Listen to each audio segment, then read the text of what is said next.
progress. Bien, muchachos, aquí estamos de nuevo. Entonces seguimos discutiendo esta cuestión de que en este caso en que hay una carga negativa y otra carga positiva de la misma magnitud, pues la integral de flujo de la ley de Gauss pues es cero. Pero eso no implica que E es igual a cero, esto no implica esto. ¿Por qué? Porque de este lado, dada la cercanía de la superficie a la carga positiva, lo normal es que el campo salga, ¿sí? Porque está cerca de la carga positiva. Pero de este lado izquierdo, dada la cercanía de la carga negativa a la superficie, pues lo más probable es que el campo entre. Por lo tanto, lo que sí podemos decir es que todo lo que entra es igual a todo lo que sale. ¿Sí? Es lo que podemos decir, pero no que el campo sea cero en todos los puntos. Bueno, entonces queda claro pues esta cuestión. ¿Sí? Aquí el campo, aquí el flujo sería, ¿de qué signo? A ver, díganme, en este punto. ¿Sería negativo? ¿Perdón? Negativo. Negativo, ¿eh? Negativo.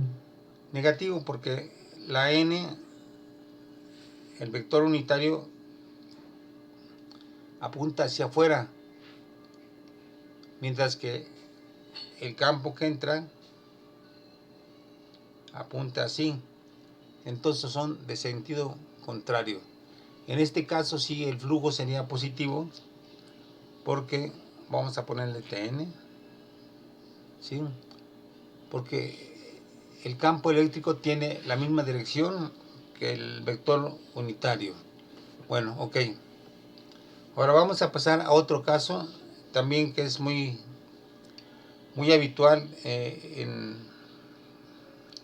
las cuestiones experimentales de la física. Y en este caso vamos a hablar de un tubo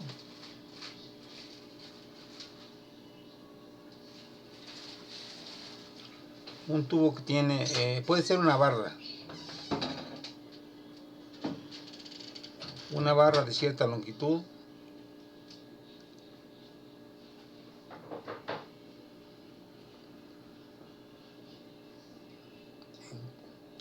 de cierta longitud, con un radio R, otra vez un radio R mayúscula, ¿sí? Y bueno, si la cargamos a esta barra que es de metal, pues vamos a tener, si es positivo en la carga, pues ¿a dónde se va a depositar la carga? Si le agregamos una carga Q. A ver, digan ustedes para refrendar ese concepto. Si le agrego una ¿La barra carga metálica? Q, ¿perdón? ¿La barra metálica? Sí, la barra es metálica, cobre, digamos. Ah, entonces a la orilla. A las orillas. A la superficie, pues. En la superficie, ¿no? Bueno, entonces aquí tendríamos Sí. las cargas depositadas en la superficie.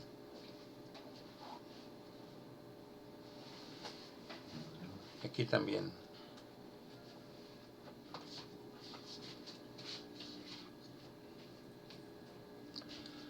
Bien, entonces vamos a pensar que la barra es larga y que nos situamos en un punto cercano,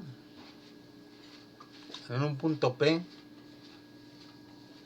cercano a la superficie, ¿sí? Bueno, pues entonces si estamos muy cerca de la superficie, podemos hacer la suposición de que en relación a esta distancia hacia los lados es muy grande. En principio es válida la aproximación de que estamos sobre un cilindro que tiene longitud muy grande, tanto que podemos pensar que la longitud es infinita. Y entonces lo que vamos a suponer es que lo que pase de este lado va a ser exactamente lo que va a ocurrir de este lado. O sea, el campo que creen estas cargas, ¿sí?, va a ser igual al campo que creen estas cargas que están del lado izquierdo. Por lo tanto, si vemos de frente Bueno, si vemos de frente al circuito, a la barra,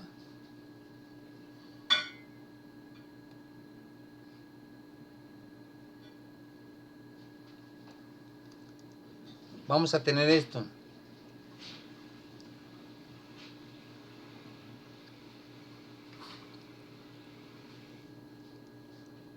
Que sobre una superficie gaussiana, Lo que le puedo bajar es que no lo vemos. perdón, que sobre una superficie gaussiana, el campo eléctrico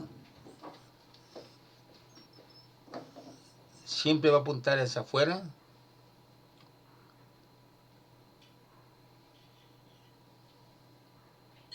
y va a ser constante.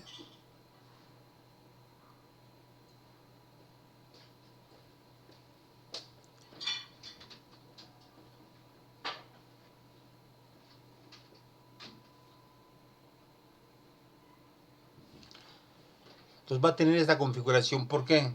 ¿Por qué va a ser igual este campo que este campo? Bueno, porque estamos a la misma distancia del centro y hay una simetría. Al colocar la carga, suponemos que se distribuye sobre toda la superficie, entonces la carga que hay de este lado es igual a la carga que hay de este lado, igual a la carga que hay de este lado, ¿sí? Y por otra parte, dado que estamos lejos de los extremos de la barra, pues el campo tiene que ser, voy a ponerlo aquí, perpendicular a la superficie.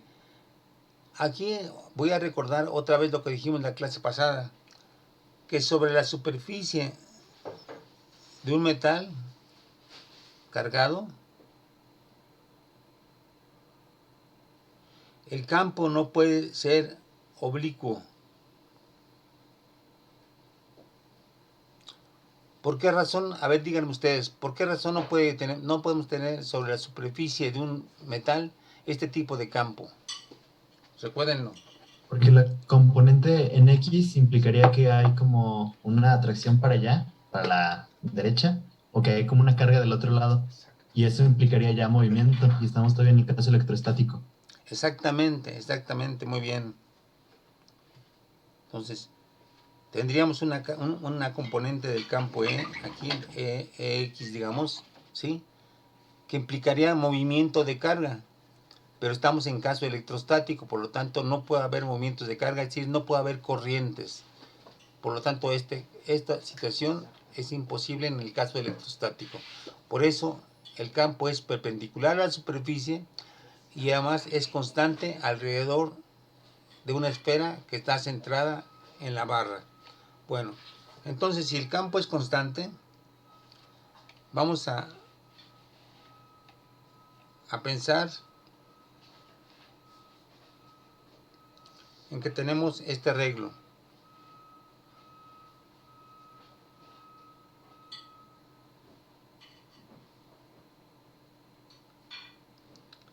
Aquí dejamos indefinidos los extremos.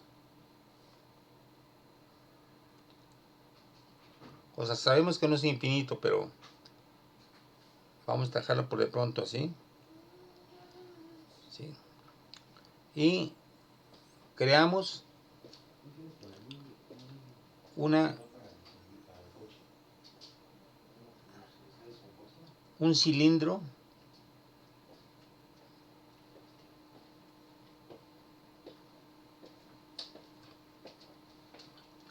que encierre a la barra. Es decir, así va a ser el cilindro.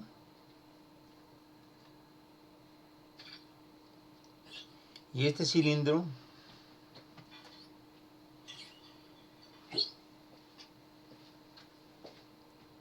va a contener a la barra.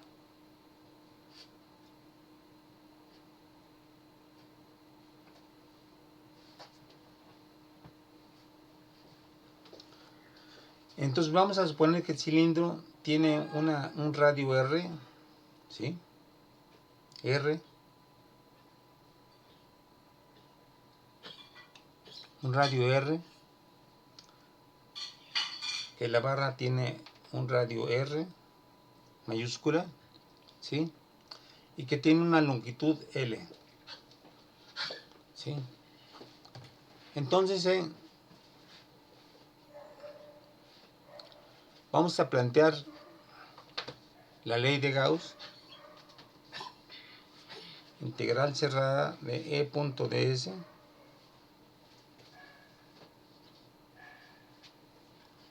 igual a la carga que encierra Q entre epsilon 0. No entre, aquí va así, entre epsilon 0 porque estamos fuera de la barra de metal. ¿Sí? Vamos a ponerlo aquí para que se vea que es una barra que está dentro de la superficie. Bien.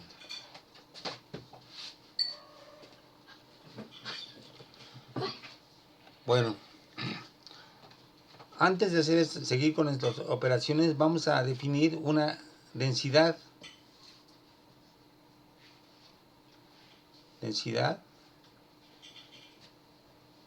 lineal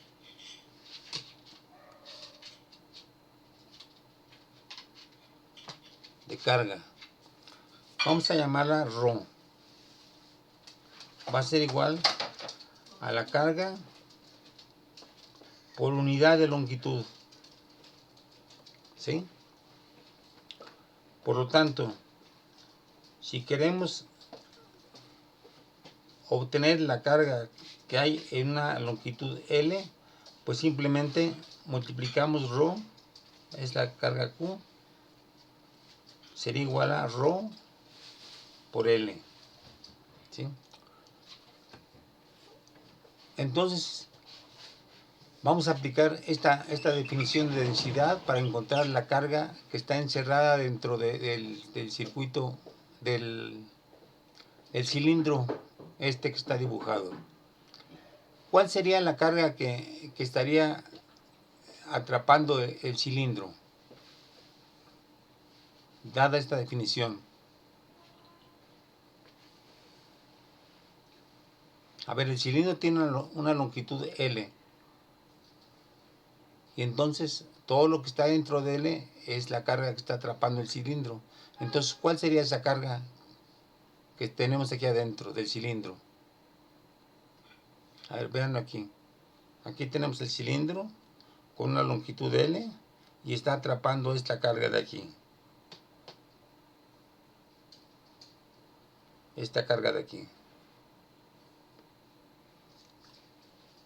Entonces, ¿cuál es la carga Q en términos de densidad?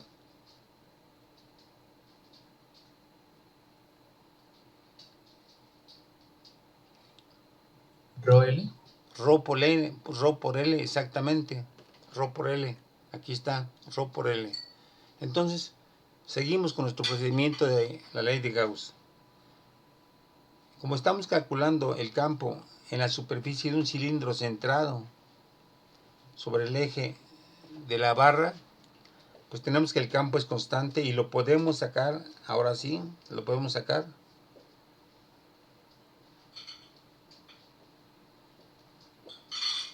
Del cilindro. Ahora aquí nos queda calcular la superficie esta superficie S. ¿Cuál es la superficie de un cilindro? Fíjense, tiene esta superficie lateral más la superficie de los lados. ¿Cuánto valdría esa superficie? ¿Cuál sería la superficie de los lados? Sería pi r cuadrado. Ok. Pero son dos lados, entonces 2 pi r cuadrado. Bueno, ok, vamos a ver entonces. Esto sería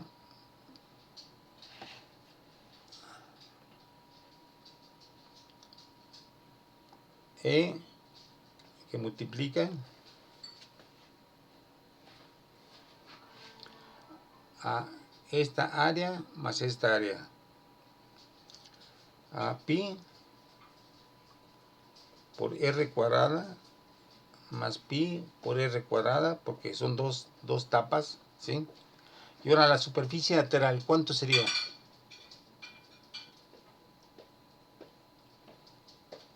Es el perímetro por la altura, ¿no? O por la longitud. Entonces, ¿cuánto sería eso? ¿Cuánto vale el Sería perímetro? 2 pi RL. 2 pi r por L. Bien. Pero ahora vamos a pensar, el campo eléctrico apunta siempre fuera del eje. Entonces, en para esta etapa, ¿cómo tendríamos la orientación del campo? El campo estaría siempre apuntando fuera del eje. Pero para esta etapa, ¿cómo estaría? Serían perpendiculares. Tendríamos el vector n estaría así. ¿Sí? Sí, entonces bueno, las dos tapas laterales son cero al multiplicarse por el campo. Exactamente. Las dos tapas laterales no contribuyen al flujo por esto, porque su producto n.b, n.e es cero. ¿Sí? Entonces nomás contribuiría esta superficie. Por lo tanto, el campo sería E por 2 pi R por L. Y esto sería igual a la carga Q entre epsilon 0. ¿Sí? Ok. Ahora, en este pequeño espacio voy a despejar E. Y me va a quedar, fíjense cómo, esta L va a pasar dividiendo. ¿Sí? Y al pasar dividiendo, ¿qué es lo que me va a dar? Al dividir la Q entre L, ¿qué me va a dar? Rho. La densidad, ¿verdad? Entonces me va a dar la densidad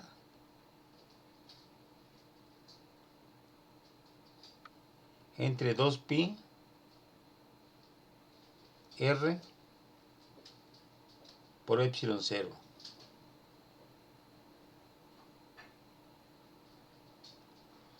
Entonces ya tenemos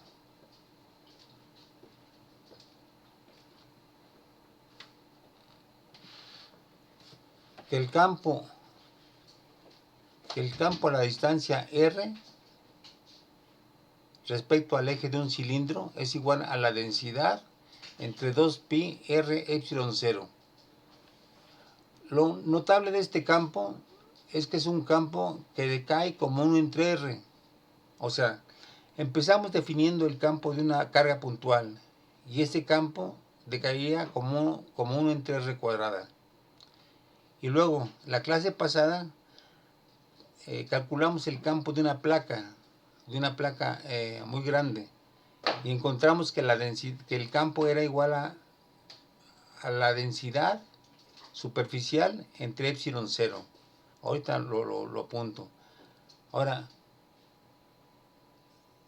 aquí encontramos otro tipo de campo que cae como 1 entre R, o sea, no es constante. Por lo tanto,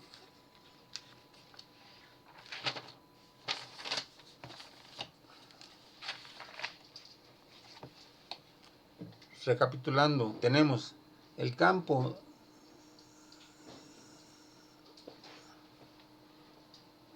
para una carga puntual o para una esfera metálica, ¿sí?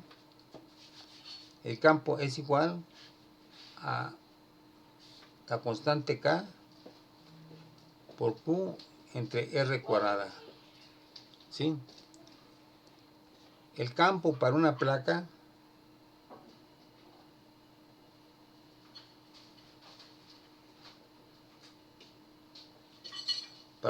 metálica, el campo es igual, estoy poniendo la pura magnitud, a Rho entre epsilon 0, donde Rho, ojo, es la densidad superficial. O sea, arriba de la carga hay arriba de la placa hay una cierta carga Q. Abajo de la carga de la placa hay otra carga Q. Y como hay una área A, podemos concebir una densidad de carga superficial sobre cada cara. ¿Sí? Bueno, el campo es ρ entre epsilon 0. ¿Qué es lo interesante de este campo? Bueno, que es constante. ¿Sí? Entonces, este campo de K como 1 entre R cuadrada, este campo es constante. Y ahora tenemos otro tipo de campo. El campo de una barra, ¿sí? Y este campo es igual a ρ entre 2 pi r epsilon 0, donde ρ es una densidad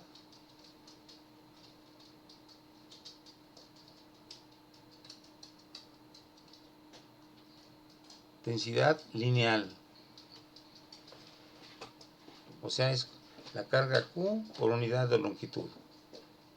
Ese sería ρ. ¿Sí? Entonces tenemos tres casos diferentes de campo eléctrico. Bueno, ahora vamos a ver un ejemplo de cómo se aplican estas definiciones de campo. Profe, Sí, este tema es para materiales metálicos, ¿verdad? sí, este es Conectores. exactamente, es para densidades para materiales metálicos, sí, como el cobre, como el hierro, como el aluminio, sí, etcétera.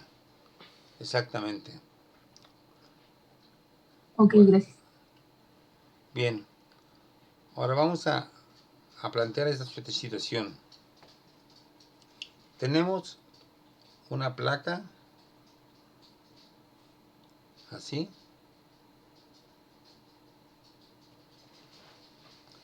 Tenemos otra placa aquí abajo.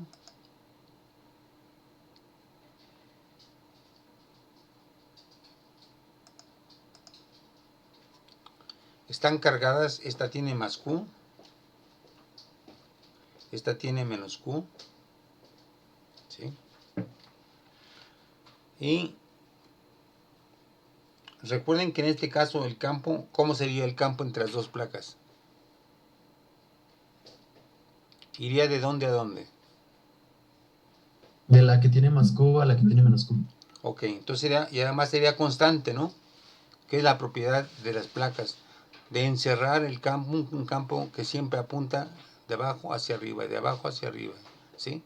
Bueno,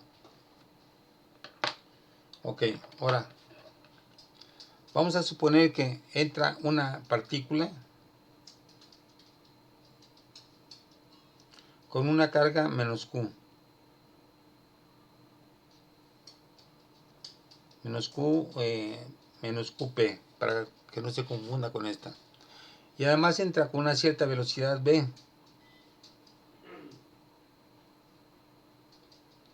Se mueve con una velocidad V.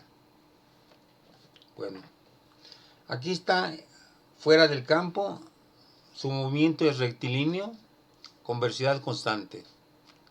Pero en cuanto entra aquí,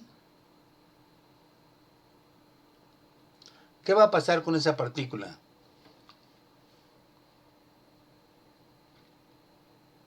A ver, piensen, sienten el problema. ¿Qué va a pasar? Podría cambiar, ¿Perdón? ¿no? ¿Podría cambiar su dirección? ¿Por qué? Porque está siendo afectada por los campos, ¿no? Bueno, aquí dentro hay un campo eléctrico, ¿verdad? Que apunta hacia arriba. Aquí hay una carga y entonces, ¿qué tipo de fuerza se crea? Fuerza va a ser igual en magnitud. ¿Cuál va a ser la fuerza?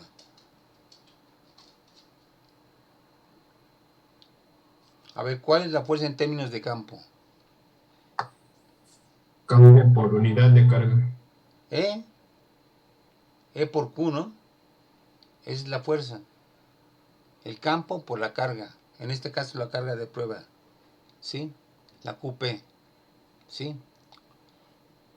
Y entonces, esta fuerza, que es igual a E por Q, va a ser igual a la masa por la aceleración. Ajá.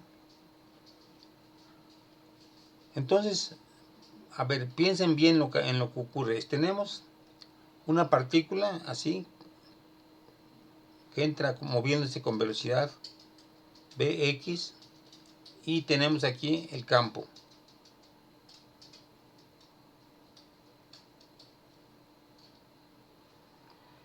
Entonces el campo ejerce sobre esta partícula una fuerza que va a ir hacia dónde, hacia arriba o hacia abajo. Es una carga, recuerden que es una carga negativa. Entonces, ¿hacia dónde va a ejercerse la fuerza? Hacia abajo. Hacia abajo, va a haber una fuerza así, fuerza eléctrica. Una fuerza así F. Bien. Va a haber fuerza en esta dirección. En la dirección, vamos a llamarle X, digamos esto. ¿Va a haber fuerza en esta dirección? ¿O solamente va a haber fuerza en esta dirección? A ver, Solo va a recuerden. haber en una dirección porque la velocidad v es constante. Ok. Entonces no hay fuerza acelerándola. Entonces, si descomponemos a la velocidad en Bx y en By, pues Bx va a ser constante, ¿verdad? ¿Sí? Bueno, ok. Ahora supongamos que entra a una cierta altura, h. ¿Sí? De aquí a aquí hay una altura h. Bueno, entonces, vamos a plantear su análisis de velocidad y de aceleración. ¿Sí? Tenemos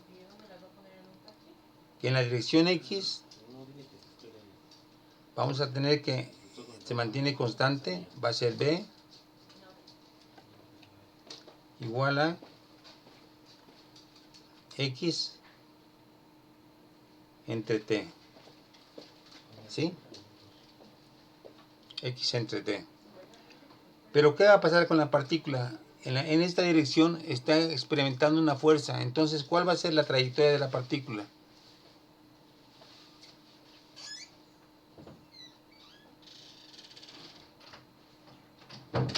¿Cuál va a ser la trayectoria de la partícula globalmente?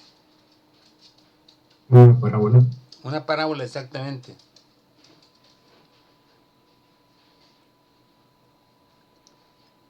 Y vamos a suponer que va a caer a una distancia D. A una distancia D. Entonces, en la dirección aquí,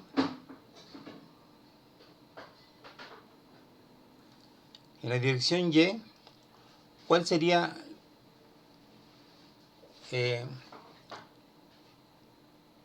la fórmula para Y?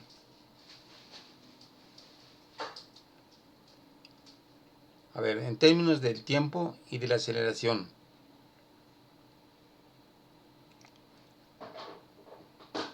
¿Cuál sería?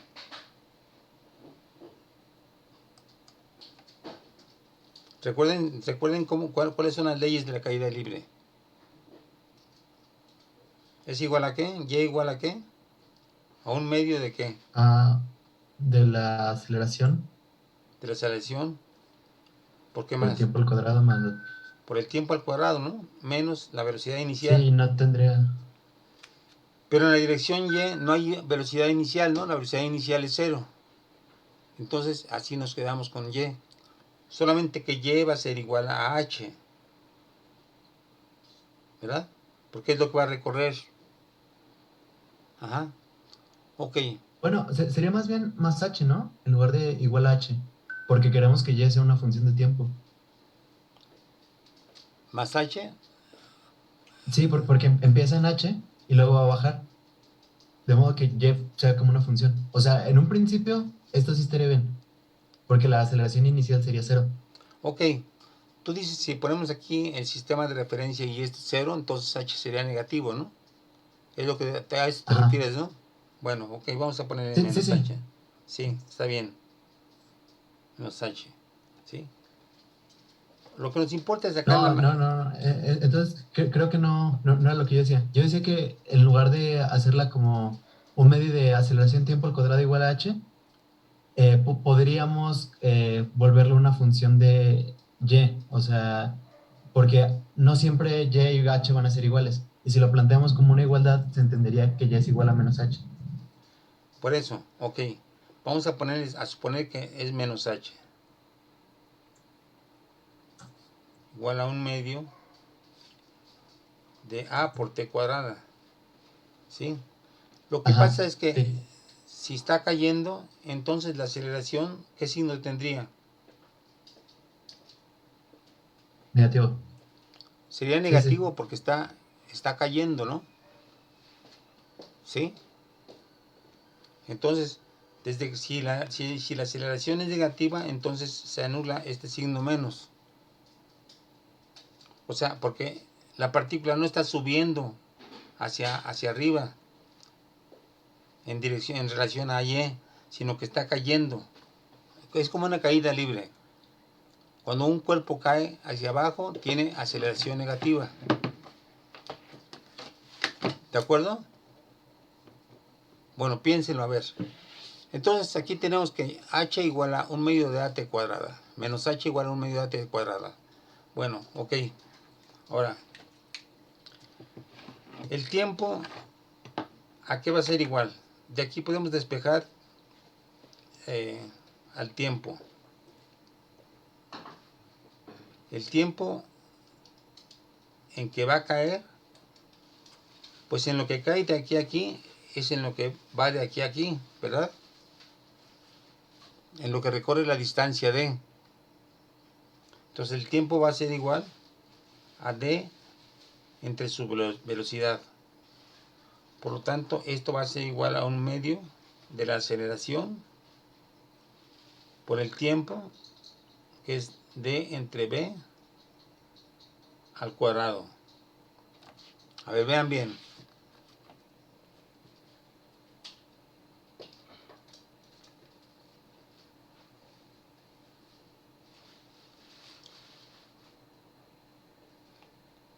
¿Está correcto?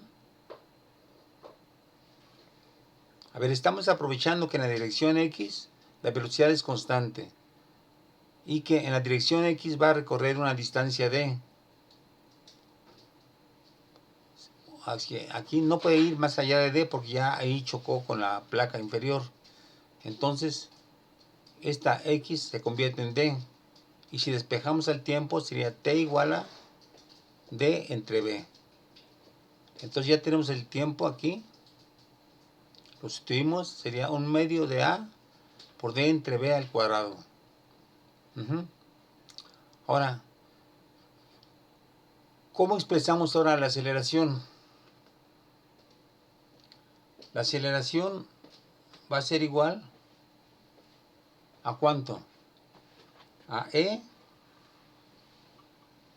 por Q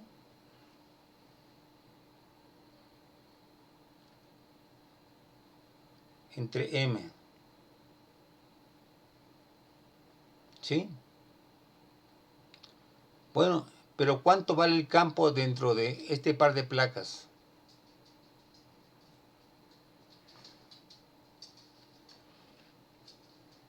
Recuerden que habíamos ya estudiado el campo para cuando hay carga sobre la placa.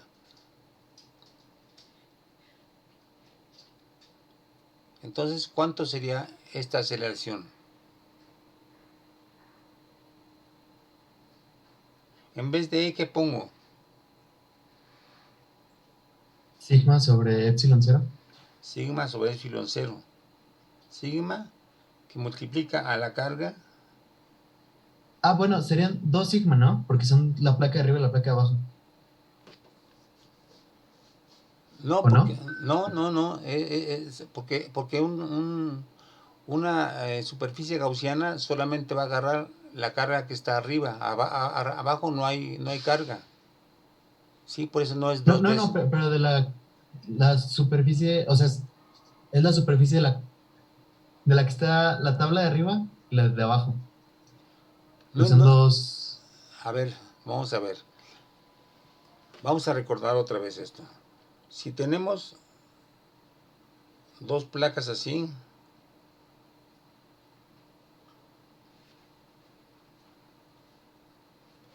y tenemos carga positiva así, y carga negativa así, ¿sí? Si ponemos una superficie gaussiana así, nos va a dar, voy a extender esto, perdón, salió feo el dibujo. Y si pongo una superficie gaussiana así,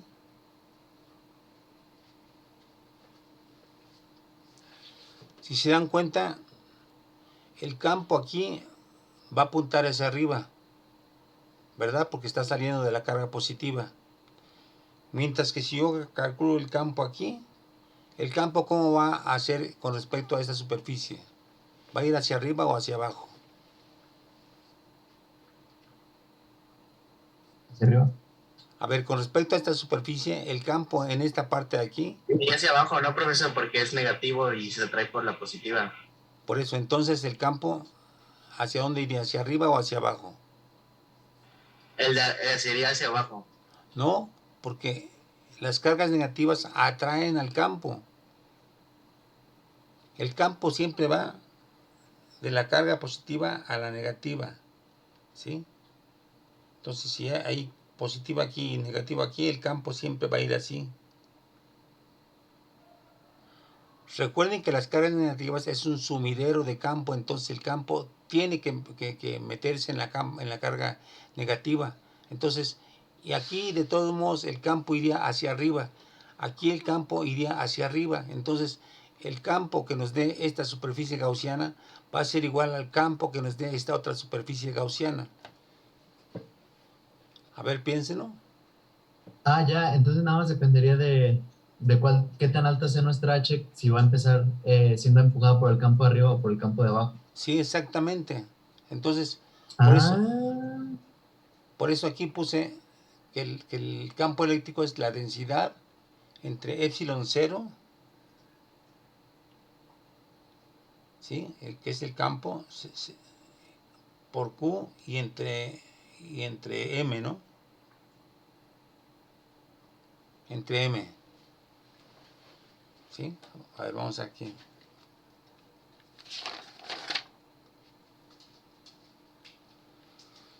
A ver, véanlo bien. Vean esta parte aquí. A ver, quiero calcular la aceleración. Parto de la fuerza, que es el campo por la carga. Esto es igual, de acuerdo a la ley de Newton, a la masa por la aceleración. Despejo la aceleración, entonces va a ser igual a E por la carga entre la masa. ¿Está bien? Son operaciones muy sencillas. Y luego, aceleración igual al campo, pero el campo es sigma entre epsilon 0, multiplicado por QP entre M. Y entonces ya tengo la aceleración. Por lo tanto,